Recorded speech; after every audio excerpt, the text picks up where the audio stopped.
Voter ID কাৰ্ডৰ নতুন এটা আপডেট লৈ আহিছোঁ।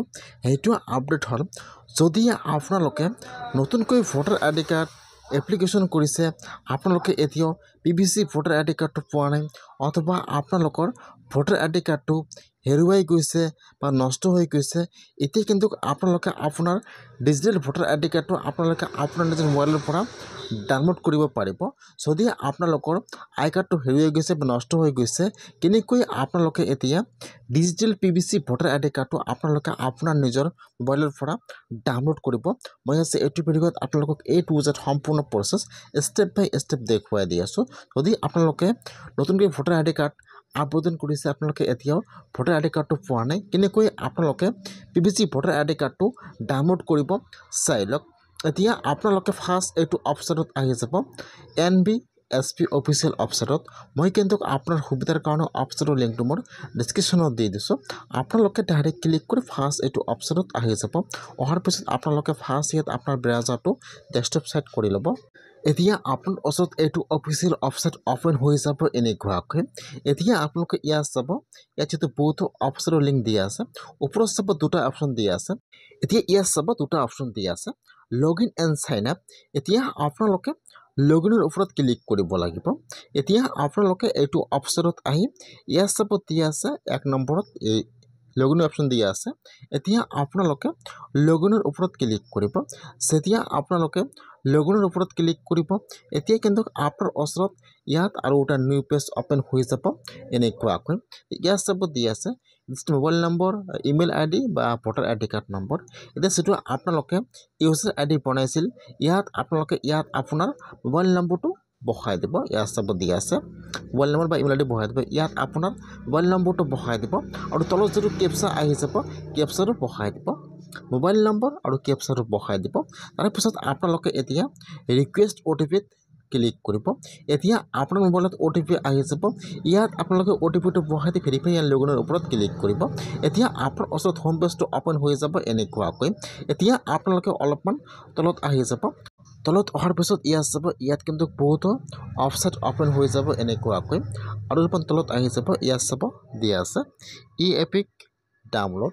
এতিয়া আপোনালোকে সেইটো অপশ্যনৰ ওপৰত ক্লিক কৰিব, ePIC ডাউনলোড।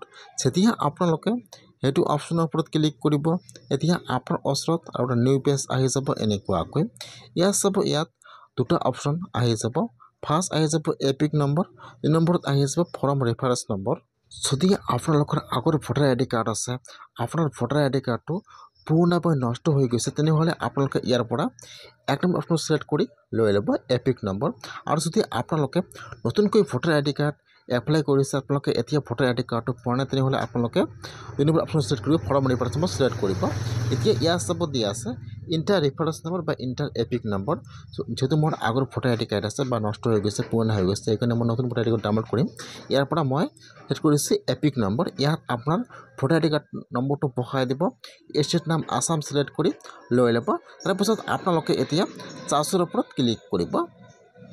যেতিয়া আপোনালোকে আপোনাৰ ভোটাৰ আইডি কাৰ্ড নম্বৰটো বহাই দি আপোনালোকে চাৰ্চৰ ওপৰত ক্লিক কৰিব, তাৰপিছত ইয়াত আপোনাৰ ফাৰ্ষ্ট ডিটেইলছ আহি যাব, আপোনাৰ নাম, আপোনাৰ গাৰ্জিয়ান নাম, ইয়াত আপোনাৰ মোবাইল নম্বৰ আহি যাব এনেকুৱাকৈ। এতিয়া আপোনালোকে চাই ল'ব যে এইটো আপোনালোকৰ নাম হয় নে নহয়। তাৰপিছত তলত চাব, ইয়াত আপোনাৰ মোবাইল নম্বৰটো লাষ্টৰ 4টা শ্ব' কৰিব। এতিয়া আপোনালোকে ফাৰ্ষ্ট আপোনালোকৰ নামটো চাই ল'ব। তাৰপিছত আপোনালোকে এতিয়া অলপমান তলত আহি যাব, ইয়াত চাব দিয়া আছে চেণ্ড OTP। চেণ্ড OTPত ক্লিক কৰিব। এতিয়া যিটো আপোনাৰ মোবাইল নম্বৰ আছে, তাত কিন্তু OTP আহি যাব। ইয়াত OTPৰ অপশ্যন আহি যাব, ইয়াত চাব দিয়া আছে ইণ্টাৰ OTP।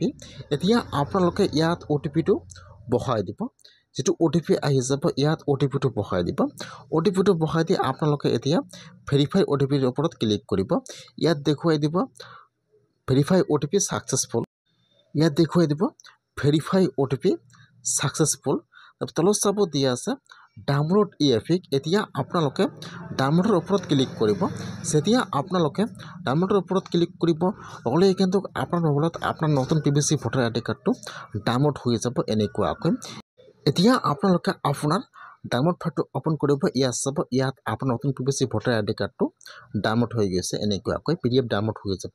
যদি আপোনালোকৰ ভোটাৰ আইডি কাৰ্ডটো হেৰুৱাই গৈছে বা নষ্ট হৈ গৈছে, আপোনালোকে এনেকুৱাকৈ নতুন PVC ভোটাৰ আইডি কাৰ্ডটো ডাউনলোড কৰিব পাৰিব অতি সহজে আপোনালোকে আপোনাৰ নিজৰ মোবাইলৰ পৰা আপোনালোকে এনেকুৱাকৈ আপোনাৰ নতুন PVC ভোটাৰ আইডি কাৰ্ডটো ডাউনলোড কৰক আপোনালোকে আপোনাৰ নিজৰ মোবাইলৰ পৰা